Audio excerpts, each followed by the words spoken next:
The easiest way to discover who someone really is to let them believe you have nothing left to offer.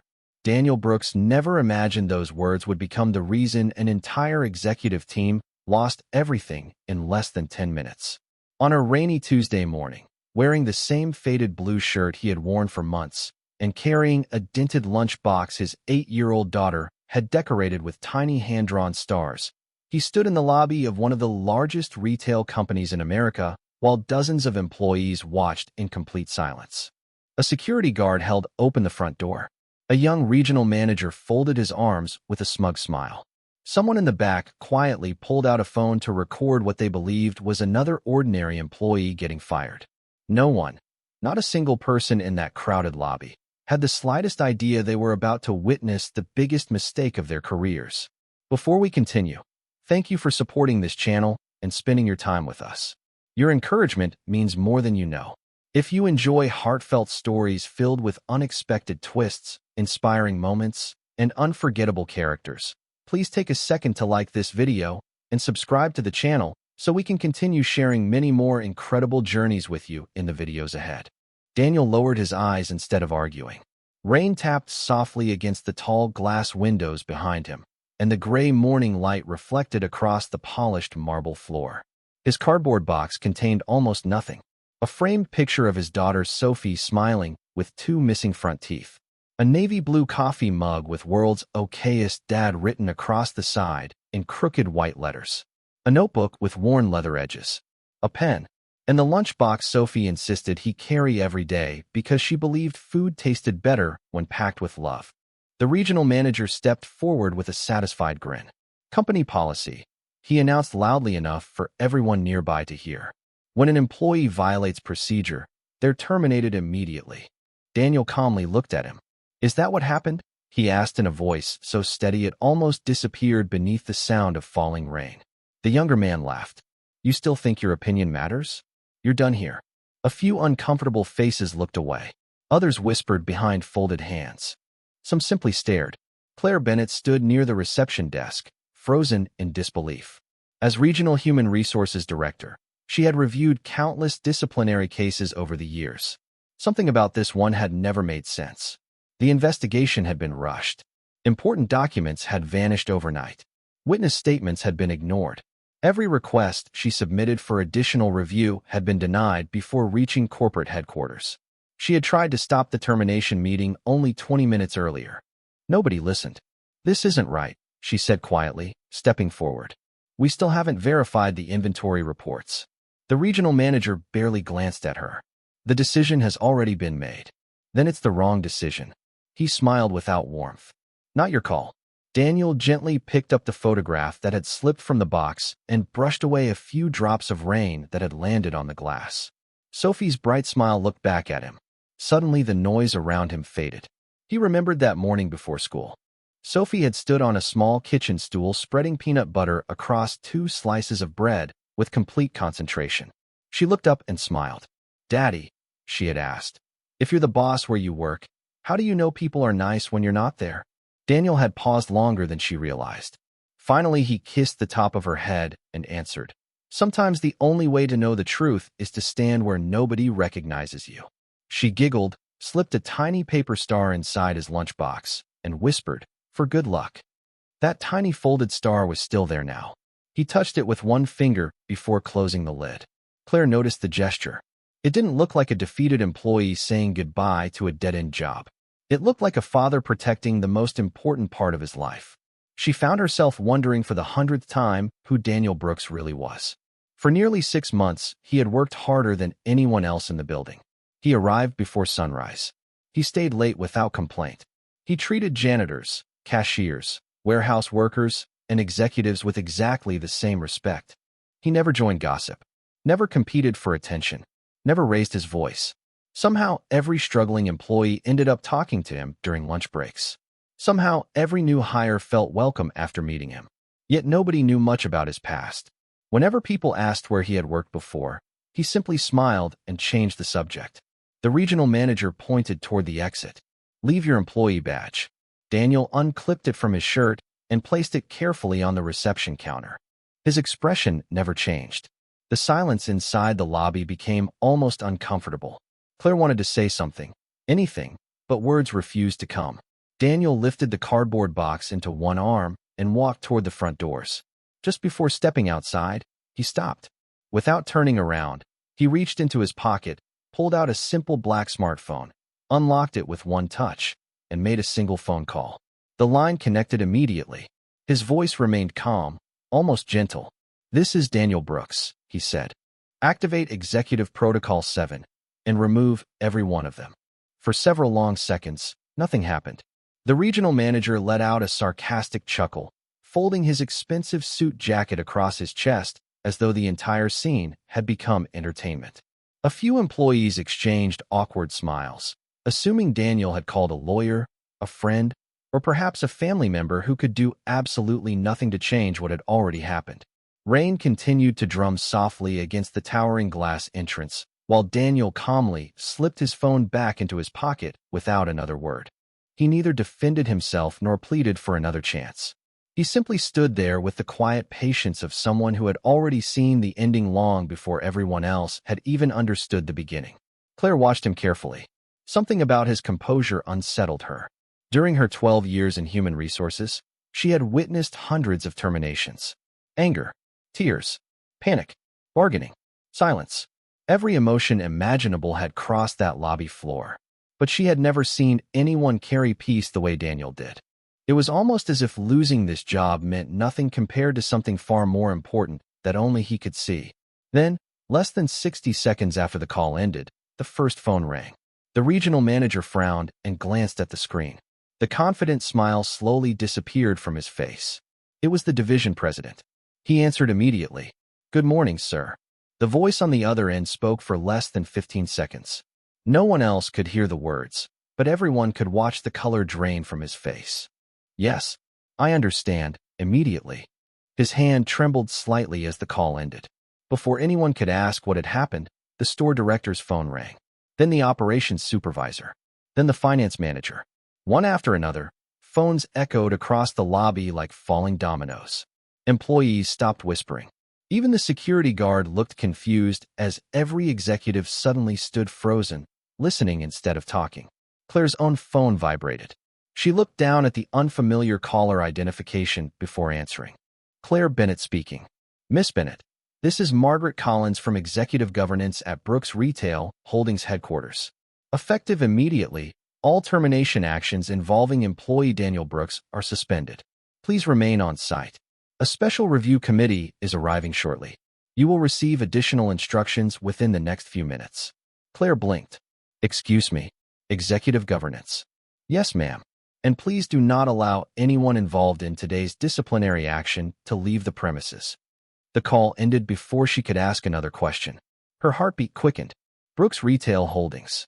The parent company itself almost never contacted individual branches directly. Corporate investigations were extraordinarily rare, and executive governance only became involved when the highest level of leadership authorized it personally. She slowly lifted her eyes toward Daniel. He had not moved. He simply stood beneath the entrance canopy, watching the rain wash across the parking lot as though he finally had a moment to breathe. The folded paper star inside his lunchbox reminded him of Sophie again. Last night, she had insisted on drawing another one after dinner. "One star every day until you finish your secret project," she had said proudly. Daniel smiled at the memory. His secret project.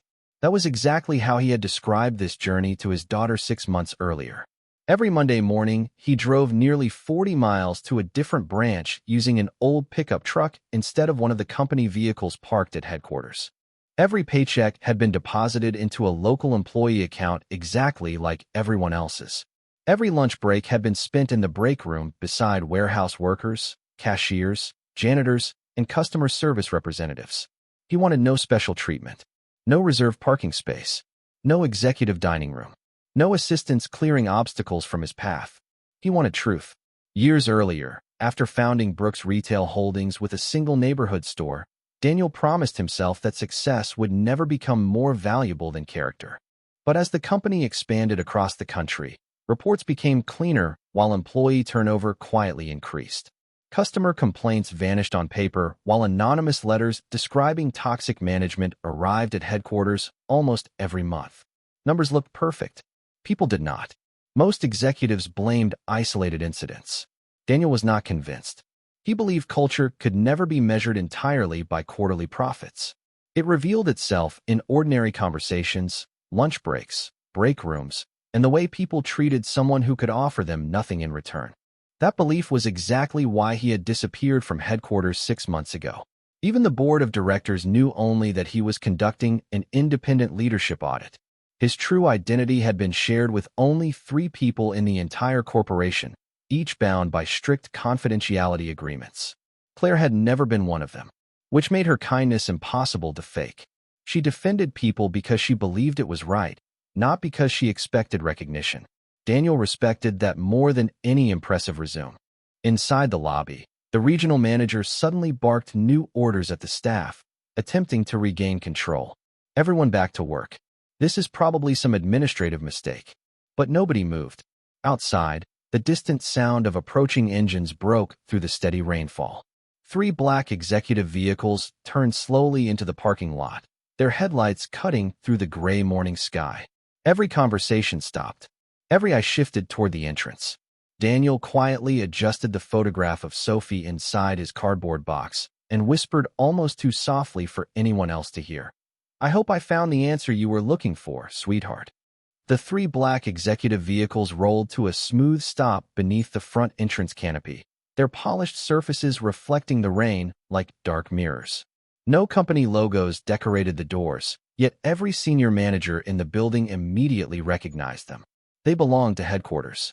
The kind of vehicles that only appeared when decisions had already been made long before anyone inside the branch realized they were being watched.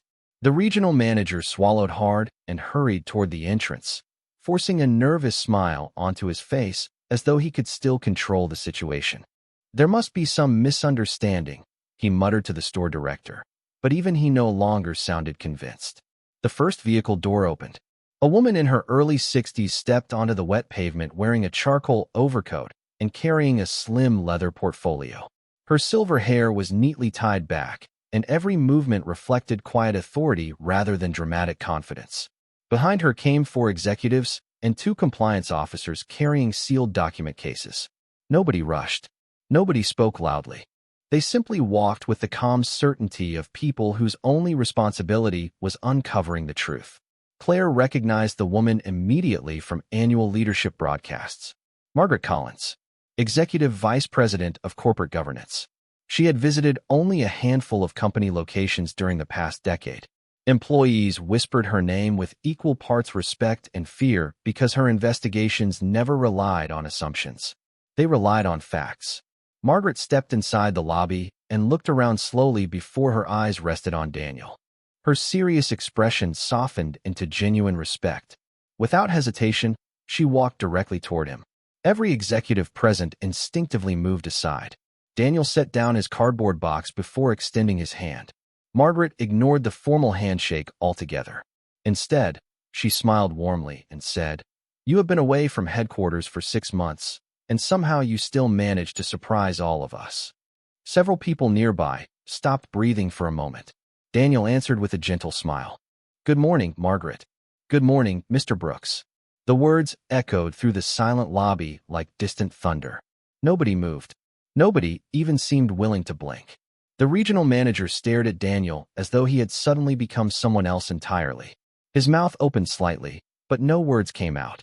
Claire looked from Margaret to Daniel and back again, trying to understand what she had just heard. "Mr. Brooks." Headquarters executives did not address ordinary employees that way. Margaret turned toward everyone gathered in the lobby. "Allow me to introduce the founder, majority shareholder, and executive chairman of Brooks Retail Holdings, Mr. Daniel Brooks." Complete silence followed. Even the rain outside seemed quieter. Daniel picked up Sophie's photograph before placing it carefully back inside the box. He looked exactly the same as he had 5 minutes earlier. The same faded blue shirt. The same worn work boots. The same lunchbox covered with hand-drawn stars. Nothing about his appearance had changed. Only everyone else's understanding had. The regional manager took an uncertain step backward. That cannot be possible." Margaret calmly opened her portfolio and removed several official documents. Identity has been verified. Executive audit authorization was signed personally by Mr. Brooks before this leadership assessment began. She handed copies to the compliance officers. Please secure all management offices and preserve every electronic record effective immediately. The officers nodded and quietly dispersed through the building. No shouting, no panic, only professional efficiency. Daniel finally turned toward the employees who had watched him work beside them for months. Some lowered their eyes in embarrassment. Others looked completely stunned. One elderly warehouse associate slowly removed his baseball cap.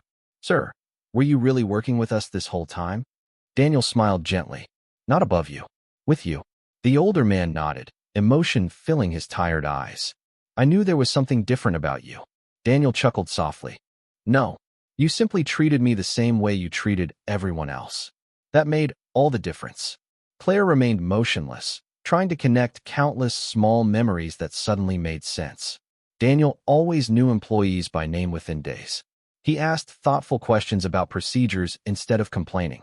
He noticed broken equipment before supervisors did. He thanked janitors every evening before leaving. Once, when a new cashier accidentally spilled coffee across his paperwork, Daniel had smiled, cleaned the table himself, and told her not to worry because people always mattered more than paperwork. She remembered asking him why he never seemed interested in promotions. His answer had been simple. Titles only matter if they help you serve someone else. At the time, she thought he was simply humble. Now she understood those words carried an entirely different meaning. Margaret walked beside Daniel as they looked across the stunned lobby. "The board was worried today's results might discourage you," she said quietly. Daniel glanced toward the employees gathered near the entrance. His eyes briefly found Claire. She had been the only manager willing to risk her own position by questioning an unfair decision. "Actually," he answered, "today confirmed something I was hoping to find." Margaret followed his gaze toward Claire and smiled knowingly without asking another question. Daniel picked up his lunchbox once more, feeling the folded paper star inside. Sophie had asked whether kindness still existed inside the company that carried her family name. Looking around the room filled with anxious faces, Daniel realized the answer had never been completely yes or completely no. It depended on the choices ordinary people made when they believed nobody important was watching. And today, everyone had unknowingly revealed exactly who they really were. Margaret Collins did not raise her voice, yet every conversation inside the building disappeared the moment she spoke. Effective immediately, no one leaves this facility until the executive governance review is complete. The compliance officers quietly stationed themselves near every entrance while information technology specialists began securing company computers and internal records. There were no dramatic confrontations, only the unmistakable feeling that the rules had suddenly changed. Daniel rested his cardboard box on a nearby chair and slowly opened the worn leather notebook that had traveled with him every single day for the past 6 months. The cover showed years of use, and the pages inside were filled with neat handwriting instead of executive reports. Margaret smiled as she recognized it. "Your field journal." Daniel nodded. The numbers told one story. People told another. Claire watched as he carefully turned each page. There were no names highlighted in red or angry comments scribbled across the margins. Instead, every entry described simple moments that most executives would never notice. Monday, 6:45 in the morning. Warehouse employee skipped breakfast because overtime was denied. Tuesday, cashier purchased lunch for a coworker who forgot her wallet. Thursday, customer thanked maintenance employee by name. Friday, assistant manager publicly embarrassed a stock clerk over a mistake that never happened. Saturday, janitor stayed an extra hour helping an elderly customer find a lost wedding ring after closing. Claire realized Daniel had not spent 6 months searching for failures alone. He had been searching for character. Every act of kindness appeared beside every act of selfishness because culture was built by both. Margaret gently closed the notebook. This is exactly why Mr. Brooks insisted on conducting the audit personally. Financial reports can be polished. Human behavior cannot. The regional manager finally found enough courage to speak. His voice sounded far weaker than it had only minutes earlier. "Mr. Brooks, if there has been some misunderstanding, I am sure we can explain everything." Daniel looked at him without anger. Then explain why 7 employee complaints disappeared before reaching human resources. No answer came. Explain why overtime records were altered after payroll closed. Silence. Explain why 3 promotion interviews were canceled after applicants refused to hire relatives of senior managers. The store director lowered his eyes. Daniel continued in the same calm voice. Explain why customers consistently rated your branch among the highest in sales while employee retention ranked near the bottom of the entire company. Every question landed with quiet precision because none required speculation. Daniel had already verified every fact. Claire suddenly remembered dozens of conversations that had seemed ordinary at the time. Daniel asking warehouse workers whether they felt heard. Asking cashiers how often supervisors thanked them. Asking maintenance employees whether broken equipment was repaired quickly or simply reported as repaired. She had assumed he was naturally curious. Now she understood he had been measuring something impossible to calculate on a spreadsheet. Trust. Margaret handed Claire a sealed folder. Miss Bennett, your cooperation during the past several months has been noted throughout this investigation. Claire accepted it carefully. Inside were copies of every recommendation she had submitted asking for fair reviews, additional evidence, and employee protection. Each request had been rejected by regional leadership before reaching headquarters. Someone had deliberately blocked them. I knew these reports never disappeared on their own, Claire whispered. Daniel nodded. You kept doing the right thing even after people stopped listening. That matters more than you probably realize. For the first time since the morning began, Claire felt emotion rise in her chest. She had questioned herself countless times during the past year. Maybe she had been too idealistic. Maybe fairness simply moved too slowly inside large corporations.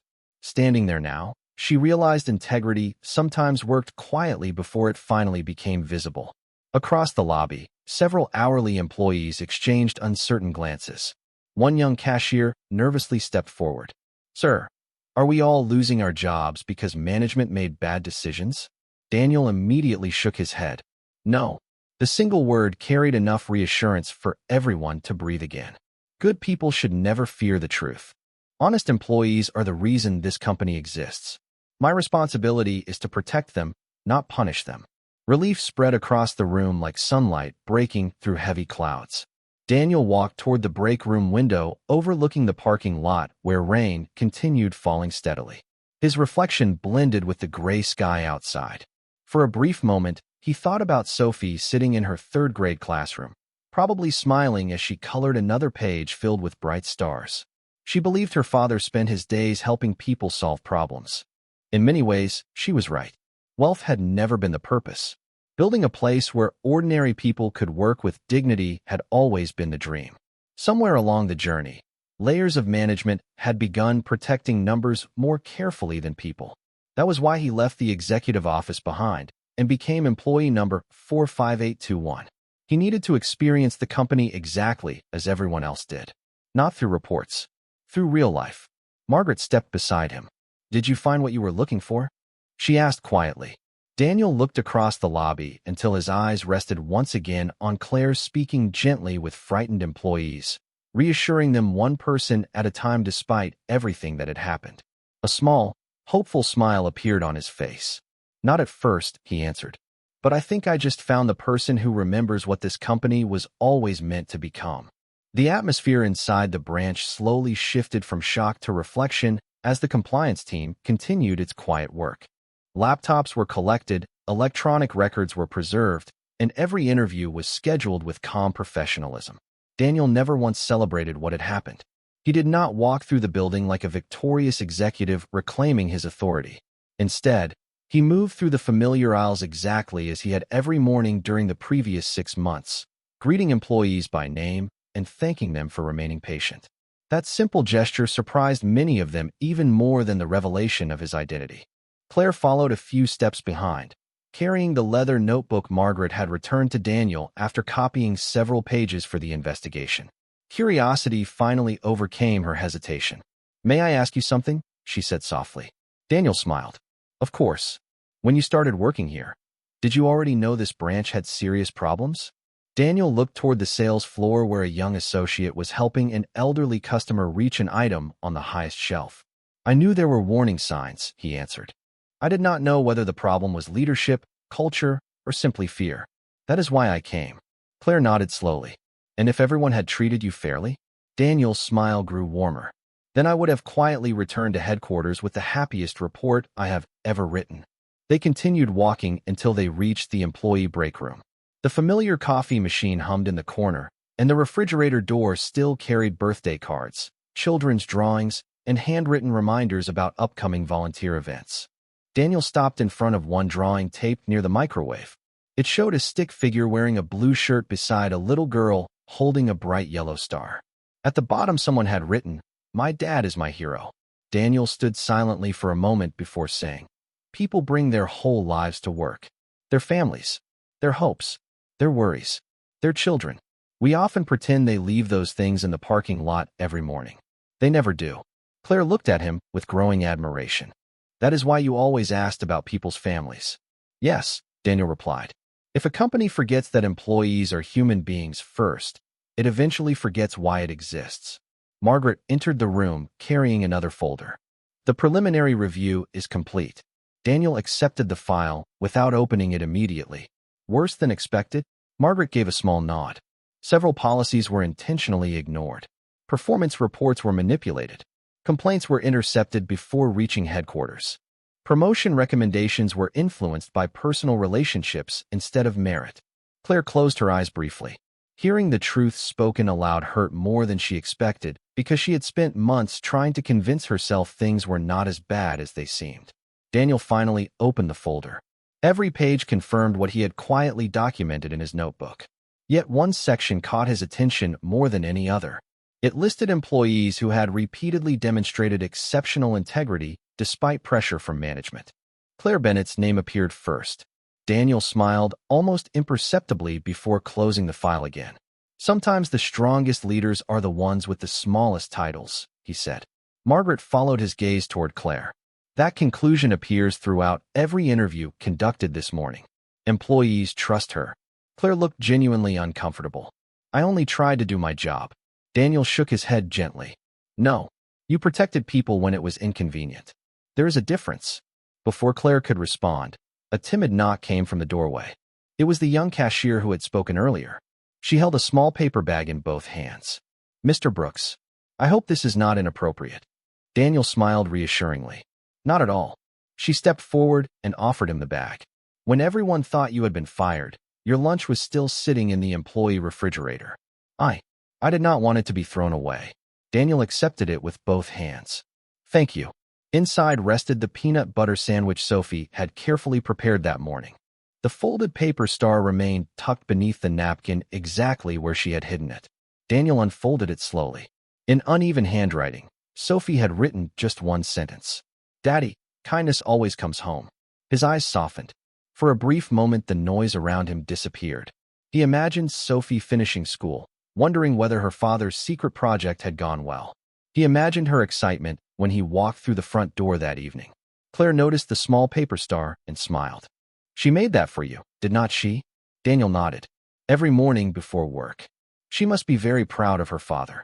Daniel looked at the handwritten words once more before carefully placing the star back inside the lunchbox.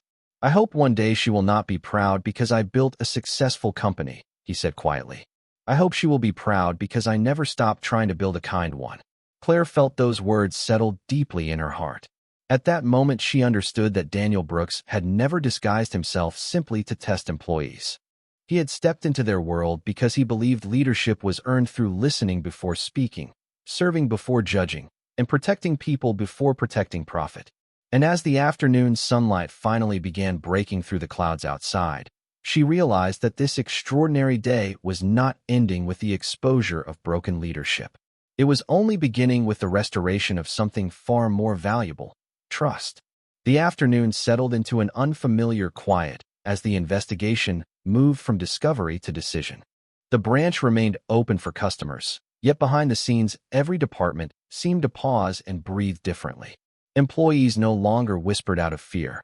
Instead, they spoke with cautious hope, as though they were witnessing the beginning of something they had stopped believing was possible. Daniel stood near the large front windows watching sunlight finally break through the retreating rain clouds. Thin beams of golden light stretched across the parking lot, reflecting from puddles that only an hour earlier had mirrored nothing but gray skies. Margaret Collins joined him carrying a fresh stack of reports. "The review committee has completed every interview," she said. "The findings are unanimous." Daniel accepted the folder without opening it immediately. "Have all employees been heard?" Margaret nodded. "Every single one who wished to speak. Some of them have been waiting years for someone to listen." Daniel closed his eyes for a brief moment. Those words weighed more heavily than any financial loss the company had ever recorded. Buildings could be repaired. Systems could be upgraded. Revenue could recover. But when people believed their voices no longer mattered, rebuilding trust became far more difficult. He opened the folder. The recommendations were clear. Several senior managers would be removed from leadership. Internal policies would be rewritten. Employee complaint procedures would report directly to headquarters until every safeguard had been restored. Independent audits would expand to every regional branch across the country. Daniel slowly signed the authorization pages one by one. Not with satisfaction, but with responsibility. "No announcement today should sound like revenge," he said quietly. "Every decision must protect the future, not punish the past." Margaret smiled with quiet approval. "That is exactly why you insisted on doing this yourself." Across the room, Claire was helping several anxious employees understand what would happen next. She patiently answered every question, reminding them that their positions were secure and encouraging them to focus on serving customers instead of worrying about rumors. Daniel noticed how naturally people gathered around her. Nobody had instructed them to trust Claire. They simply did. Leadership, he thought, was rarely granted by a title. It was earned one conversation at a time. A few minutes later, Margaret invited everyone to gather in the employee meeting area. Nearly the entire staff arrived, uncertain but attentive. Daniel stepped to the front without a podium, microphone, or prepared speech.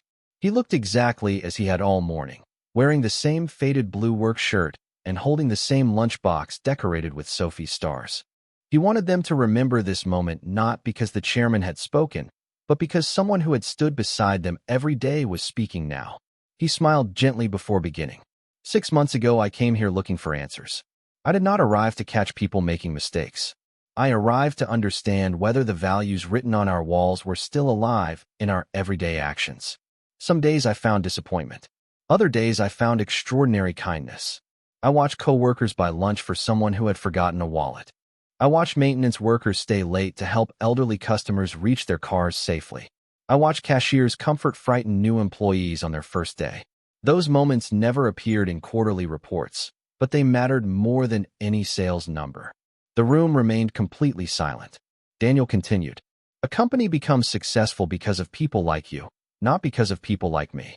My responsibility has never been to stand above you.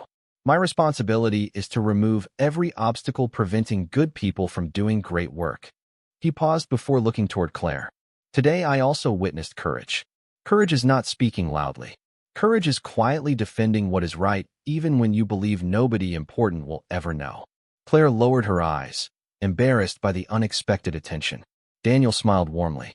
"Thank you for refusing to compromise your integrity." Several employees nodded in agreement before gentle applause slowly filled the room. It was not loud or dramatic. It sounded sincere. Daniel waited until the applause faded before speaking once more. "Beginning today, every employee will have direct access to an independent ethics office. Promotion decisions will be reviewed through transparent standards. Leadership evaluations will include anonymous employee feedback. No manager will ever again have the authority to silence concerns before they are heard." Relief spread across dozens of faces. Some people smiled through tears of gratitude. Others simply looked lighter, as though an invisible weight had finally been lifted from their shoulders. When the meeting concluded, employees gradually returned to their workstations with renewed energy. Claire remained behind, watching Daniel place the signed documents back into Margaret's folder. "You could have announced every change from headquarters months ago," she said softly. "Why wait until now?" Daniel looked down at the paper star tucked safely inside his lunchbox. "Because policies can change overnight," he answered. "Hearts cannot. People only believe change is real when they experience it with their own eyes." Claire stood quietly beside him, understanding those words more deeply than ever before. Outside, the last storm clouds drifted beyond the horizon, leaving behind a bright blue sky that seemed almost impossible after such a difficult morning. Daniel realized his secret project was finally nearing its end. Yet somehow, standing beside Claire and looking across a workplace beginning to heal, he sensed that the most meaningful chapter of this journey had not yet been written. By early evening, the branch no longer felt like the same place Daniel had walked into before sunrise. The tension that had filled every hallway had slowly been replaced by quiet conversations, cautious smiles, and something that had been missing for a very long time: hope. The investigation team continued organizing documents for headquarters, but the atmosphere no longer revolved around what had gone wrong. Instead, people were beginning to imagine what could finally go right. Daniel carried his cardboard box through the sales floor one last time.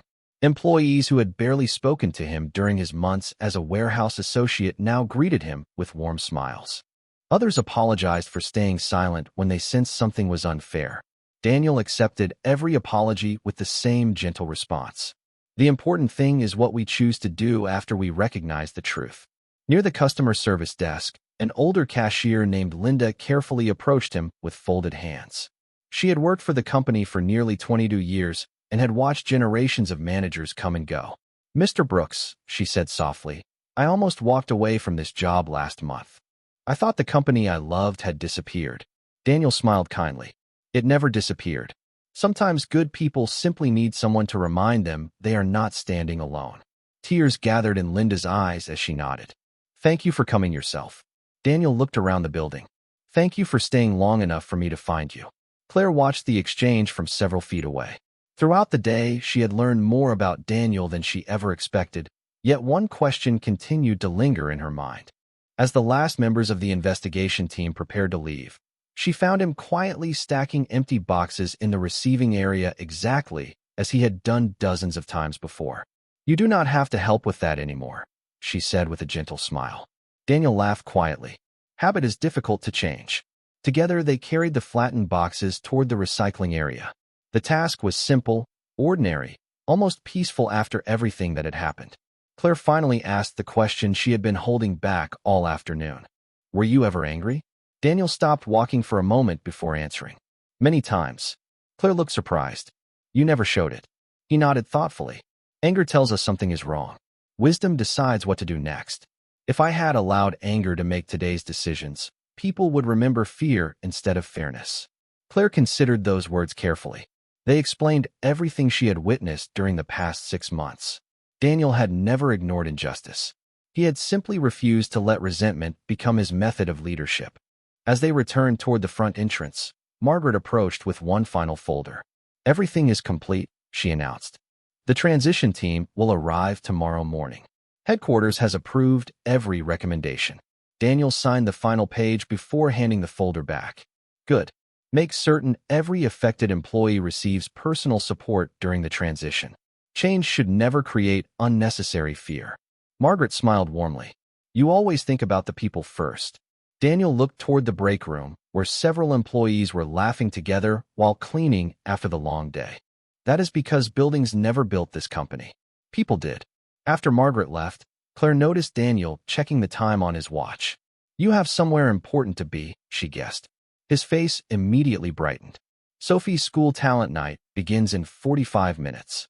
Claire smiled. "You never mentioned it. She asked me 3 weeks ago to promise I would not miss it." He gently lifted the lunchbox decorated with paper stars. "Some meetings can always be rescheduled. That one cannot." Claire laughed softly. "I think I understand why everyone who truly knows you speaks about you with such respect." Daniel looked almost embarrassed. If Sophie asked the people who work here whether her father is a good man, I hope they would answer honestly. Everything else is secondary. Before leaving, he paused near the employee bulletin board. One by one, he removed several outdated notices filled with complicated corporate slogans and replaced them with a single handwritten card. It simply read, "Every person you meet today is carrying a story you cannot see. Led with kindness first." No signature appeared beneath the words. None was needed. Claire read the message twice before turning back toward him. "Do you really believe something so simple can change an entire company?" Daniel smiled as evening sunlight poured through the glass entrance behind him. "Every culture begins with one daily choice. One conversation. One act of respect. We spend too much time searching for extraordinary solutions while overlooking ordinary kindness. He picked up the cardboard box containing Sophie's photograph, the worn coffee mug, the leather notebook, and the lunchbox that had quietly carried his daughter's hope through every difficult day. As he stepped outside, the cool evening air carried the fresh scent of rain washed from the streets. Claire watched him walk toward the old pickup truck that nobody had ever questioned.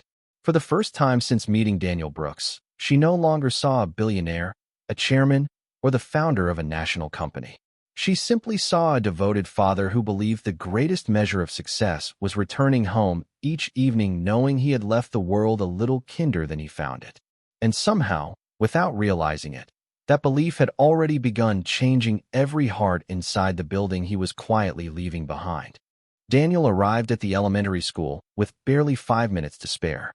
The parking lot was almost full, and families hurried toward the brightly decorated auditorium carrying flowers, small cameras, and handmade signs for their children. He parked the old pickup truck beneath a maple tree, picked up the familiar lunchbox from the passenger seat, and smiled when he noticed Sophie's folded paper star still resting safely inside. After everything that had happened that day, he realized she had been right all along. Kindness really did find its way home. As he entered the school building, cheerful music echoed through the hallways. Children's artwork covered every wall, each colorful painting reminding him that hope often looked wonderfully simple through a child's eyes.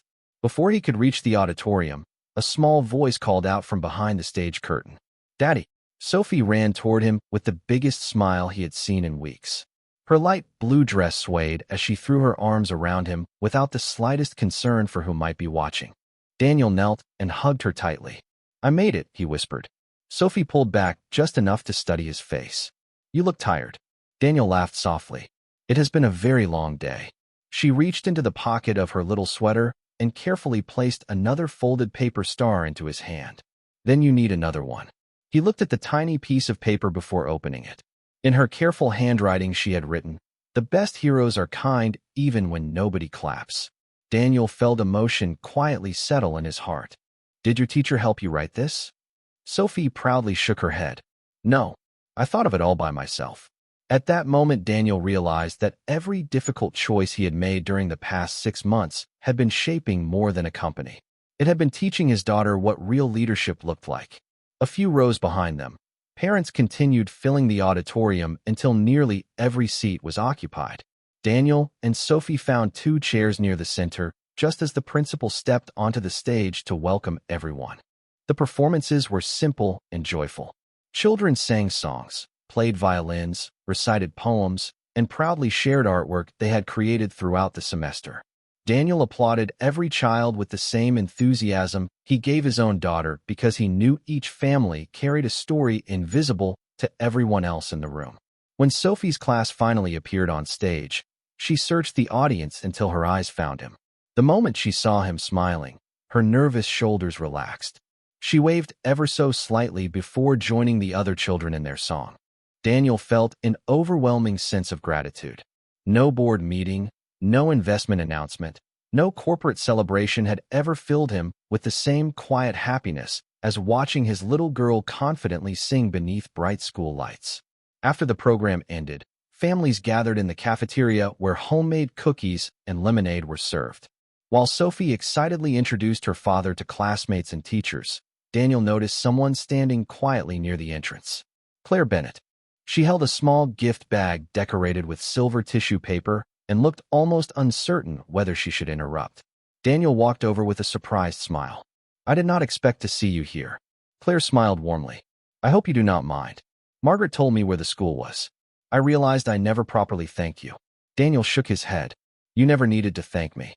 Claire looked towards Sophie laughing with several classmates. "Maybe not, but I wanted to see the little girl who inspired everything." Sophie noticed them a moment later and hurried over. Daniel knelt beside her. "Sophie, this is my friend Claire." Sophie smiled politely before offering her hand exactly as her father had taught her. "It is nice to meet you." Claire smiled, gently shaking the small hand. "It is very nice to meet you too." Sophie looked curiously at the gift bag. "Is it for Daddy?" Claire laughed. "Actually, it is for both of you." Inside was a simple picture frame made from light oak wood.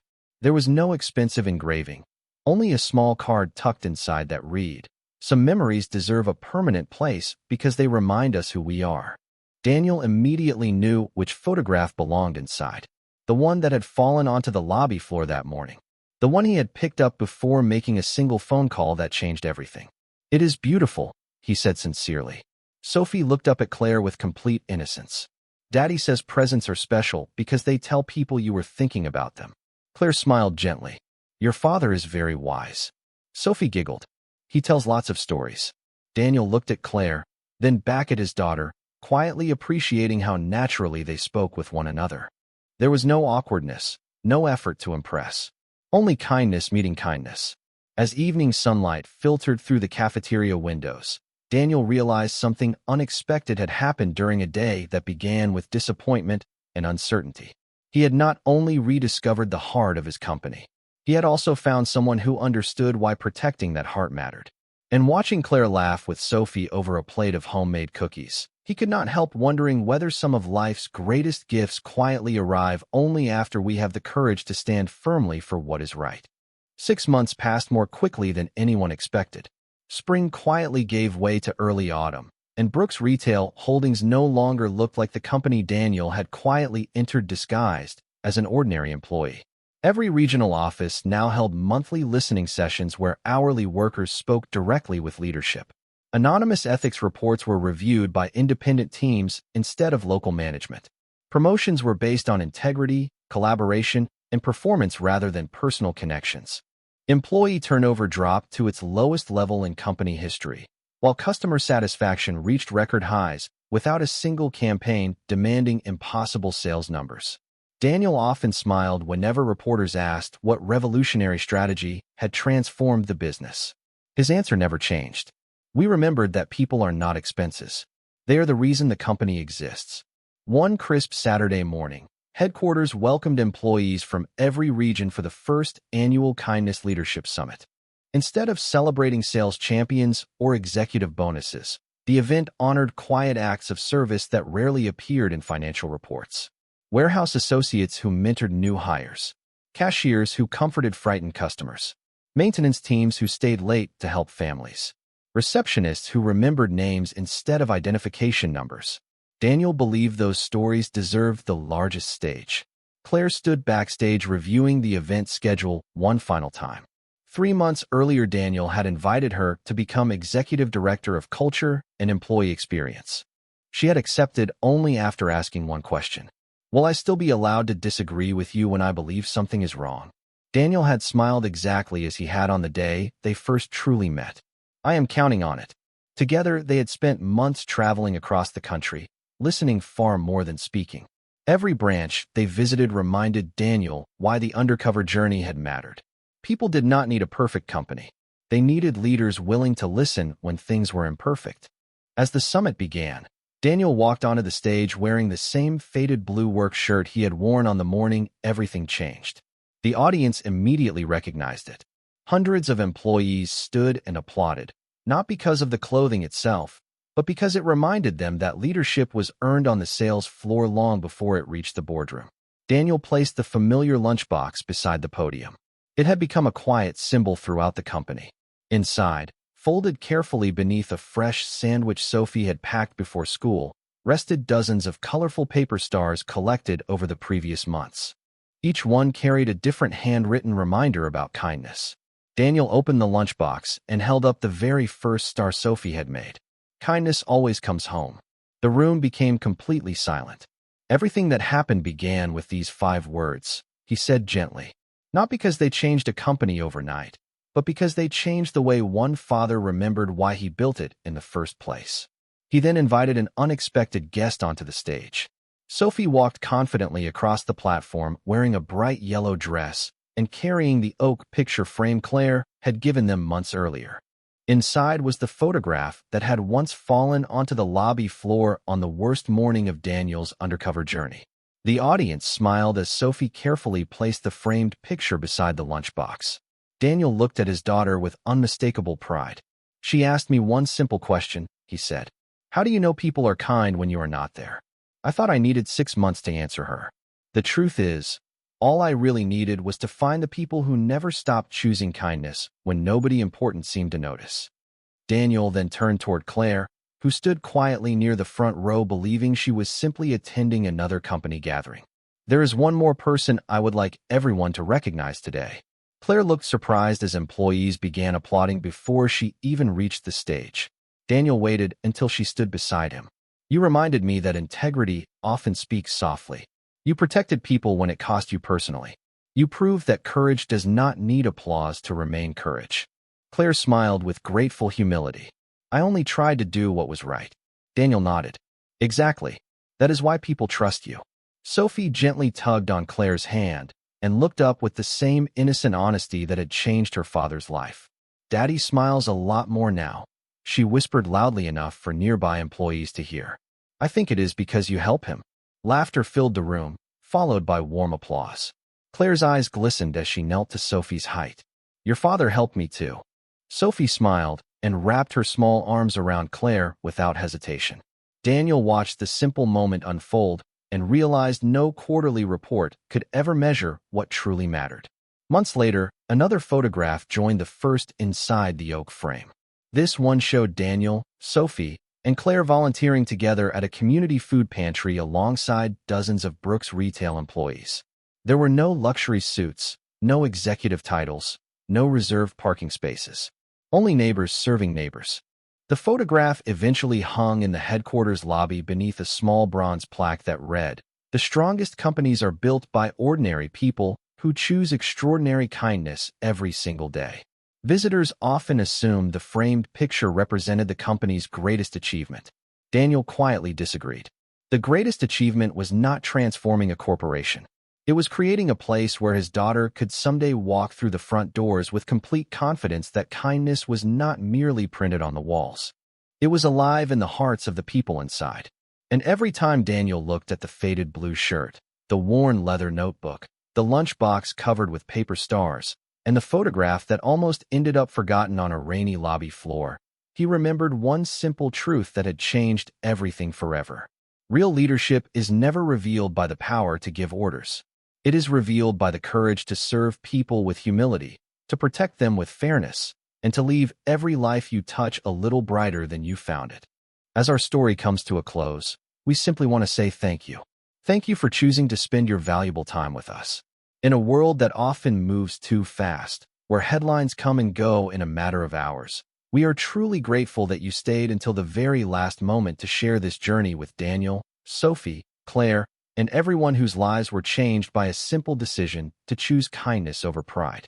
We hope this story reminded you that true wealth is never measured by a bank account, a job title, or the size of a company. Real wealth is found in integrity, compassion, family, and the quiet choices we make when no one is watching. Sometimes one honest conversation can heal a broken heart. Sometimes one act of kindness can restore someone's hope. And sometimes the greatest leaders are not the loudest people in the room. They are the ones who listen first, serve first, and never forget where they came from. If this story touched your heart, made you smile, or reminded you of someone special in your own life, we would truly appreciate your support. Please take a moment to press the like button because every like helps more people discover stories that celebrate love, kindness, redemption, and hope. If you have not already joined our growing family, we warmly invite you to subscribe to the channel and turn on notifications so you will never miss another unforgettable story. Every subscription encourages us to continue creating heartfelt cinematic stories inspired by compassion, courage, and the belief that goodness still exists in the world. Here at Luxury Love Tales, we believe that the most beautiful love stories are not built on wealth alone. They are built on trust, respect, forgiveness, second chances, and people who choose to see the goodness in one another even during life's most difficult moments.